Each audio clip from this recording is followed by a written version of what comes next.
For Paizlee Rose Adams' parents, moments like this are everything.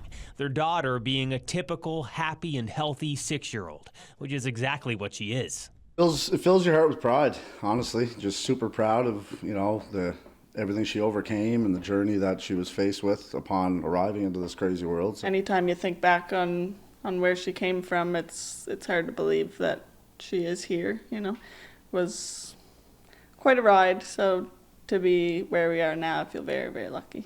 We'll make a copy of that. Back in April 2018, Paizlee came into the world just 23 weeks into her mom's pregnancy. She was 4 months premature and weighed just 1 pound, 1 ounce. They had told me that 24 weeks was like the earliest that she even stood a chance. And I mean, in the early days, nobody really knew, like her lungs were severely, severely underdeveloped, and that was kind of the biggest concern at the time.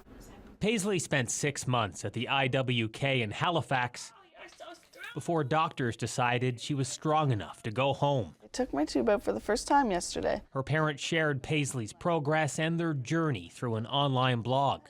A lot of long nights, a lot of uncertainties, and but with all the negatives that we were presented with, there was a lot more positives, I'd say. P.E.I. and Halifax and everywhere, like everyone was just super supportive, and that's something that I think we'll all remember for the rest of our days, just the support and love we got when we were going through that tough time with her.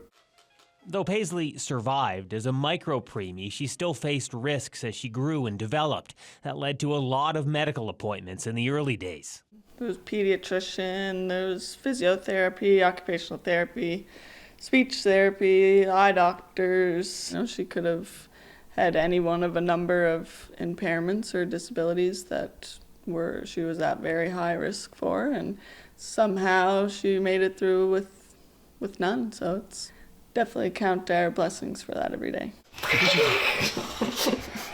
Paizlee is small for her age and has a quiet voice, the result of having one paralyzed vocal cord. What did you do? But her parents say that's hardly held her back. She had to learn how to get her voice heard or how to make herself known in a group of people when she was so small and so quiet and easily overpowered. And she's figured out those things along the way. Paizlee's now in grade 1, loves running and biking, and joined gymnastics this year. Her size, I don't think that affects her at all. I mean, she's a little firecracker, like I said. There's no slowing her down.